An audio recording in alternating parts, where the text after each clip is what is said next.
By 1938, Adolf Hitler and the Nazi Party, a party fueled by hatred, had taken over Germany, and the Führer had found a hero for the Reich he'd been desperately seeking.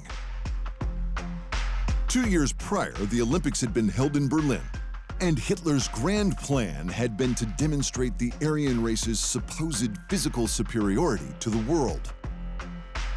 To achieve this, Hitler poured money into sport as a cheap and effective way to simultaneously build national pride and to reinforce the idea that Jewish and black people were inferior. It was the first televised Olympics, and Hitler came close to proving his lies. Germany won 101 medals that year, which is still their unified national record.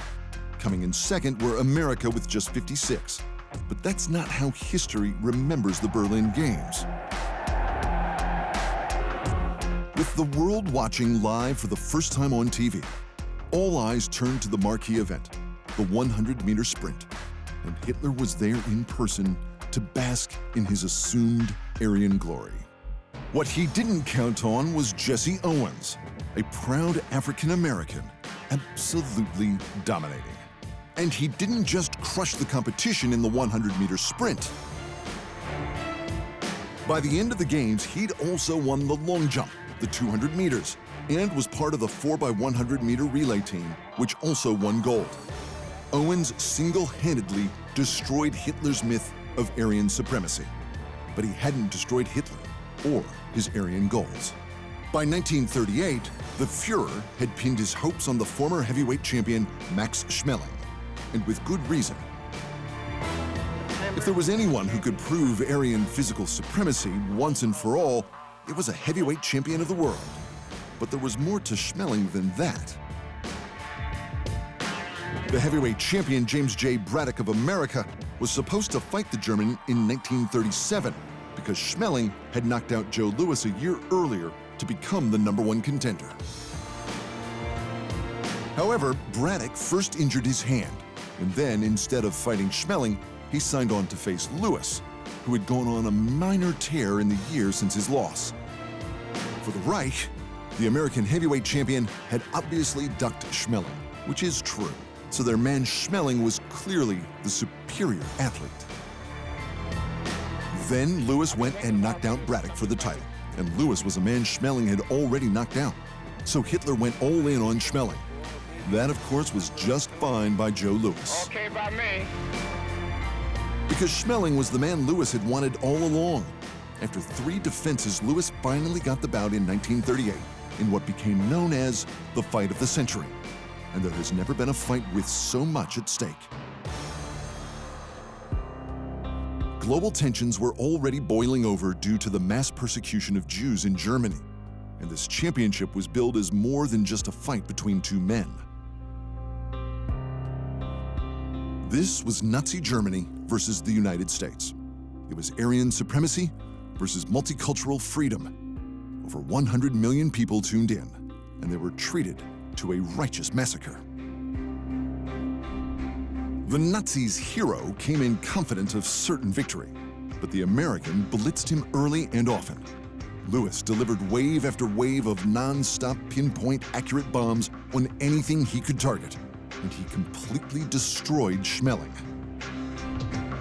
From the opening bell to when the ref waved it off, 2 minutes and 4 seconds in total, Louis completely outclassed the only man to have ever beaten him, and it wasn't even close.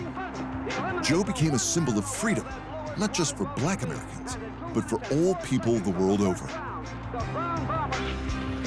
Following one of the most epic wins in sporting history, the Brown Bomber went on to defend the heavyweight world title 17 consecutive more times for a total of 25.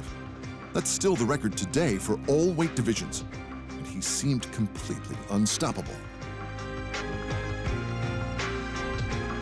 The only thing that could slow him down was World War II.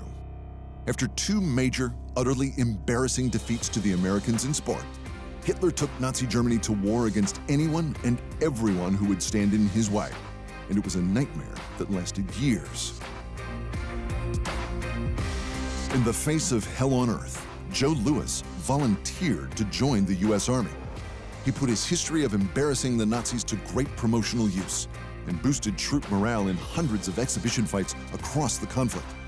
Except there was one Nazi he didn't want to embarrass.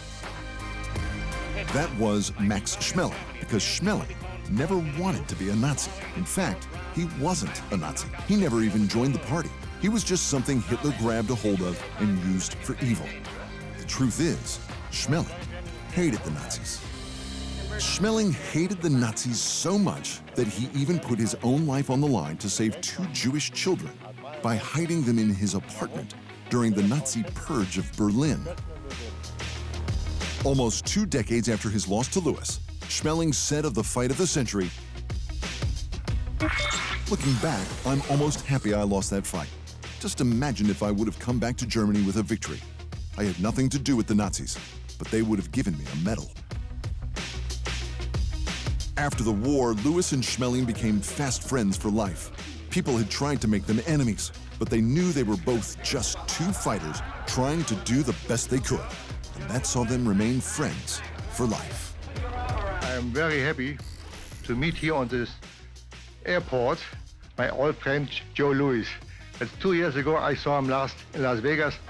There was a big show putting on for him, for his birthday celebration, and I'm really didn't know, and I didn't expect him to be here today, and I'm really happy. Thank you.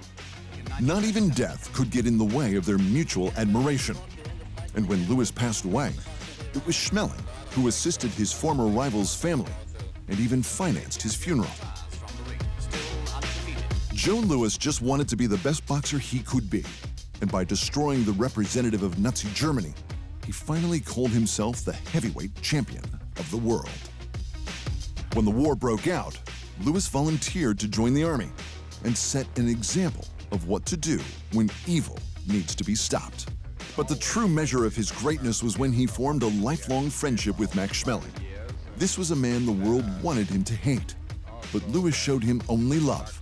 And that's the greatest thing a true champion can ever do. Thanks for watching. And remember, if you want more fight sports in your life, just hit the subscribe button.